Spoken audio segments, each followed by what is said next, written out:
All the data's finished loading now, and I can see on the right hand side here are the tables that we loaded. And when I expand these, I'll see the same columns and all the same results of those transformations as I had before.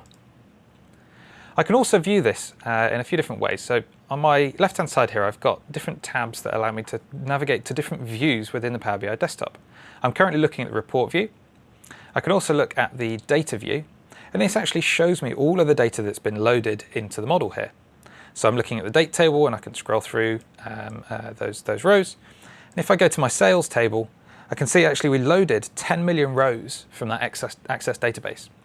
And I can scroll through that 10 million really simply. You know, just drag and I can go and find all that data and just make sure that everything's got loaded. The third tab here is the relationships view. At the moment, you'll see each of the different tables that we pulled in from that Access database, and you can see lines between them indicating the relationships between those tables. Now, we automatically detected those from the Access database. If you were just connecting to flat files, those things might not have been detected automatically. And later on in another lab, we'll look at managing those relationships in a bit more detail.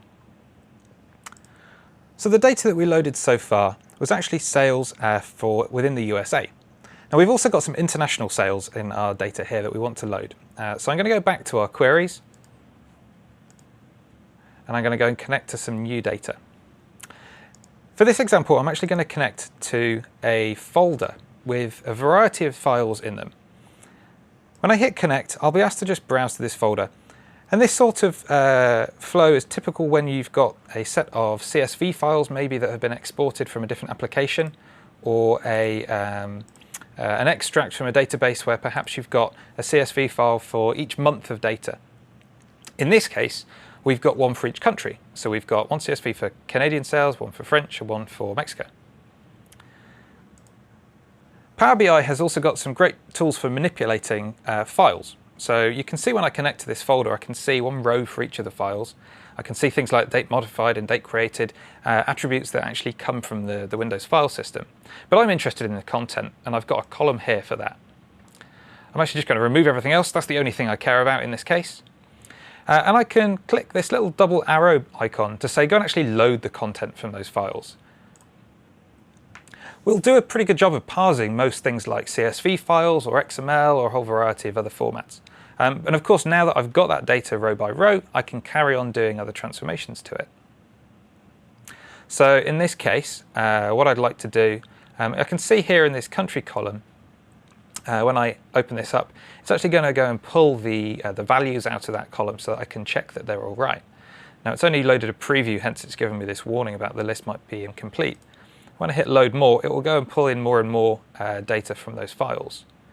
And I can see that actually what's happening is it's pulling in the headers as well from the second and third files. And in that case, that row has got a value of country. Now, obviously, that one's no use to us.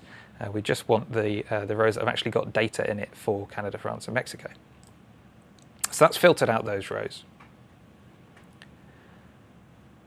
The next thing I'm going to do is actually combine this international data. Let's give it a name so we know which one we're working with. I'm going to combine this international data with the other sales data that we had before. So to do that, I'm going to come to our sales fact table. This is what we were looking at before.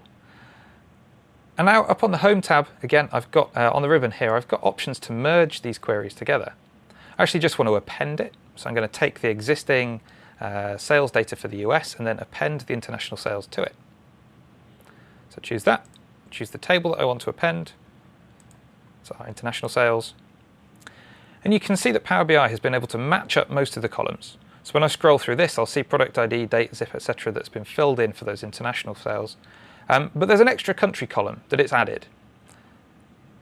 And for the US sales, currently the country is null.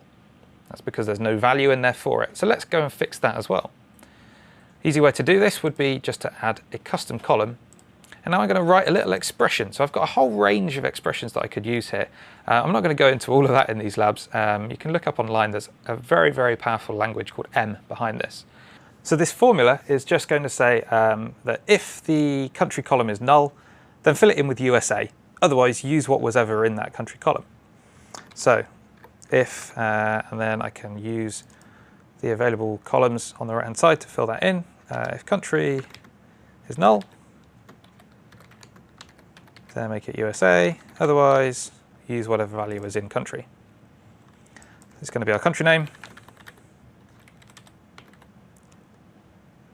And now it's added that column to the data set as well. So I can see for all of these rows that were from our local sales, it's put in USA, and further down it'll have just reused the country column. So now this country column isn't needed, I can remove that one as well. And now my sales fact table, let's just remove this actually, let's just call it sales. It's got everything I need in it. It's got the USA sales and it's also got the international sales. So again, I'll come back and click close and apply, and this will start reloading that data. And in fact, you can see here it's only loading those two tables, the ones that have actually been affected by the changes that I made to this query. So it's loaded all those CSV files, and now it will go and reload the data out of the Access database. And again, rather than waiting for 10 million rows to load, we'll pick this one up again in the next lab.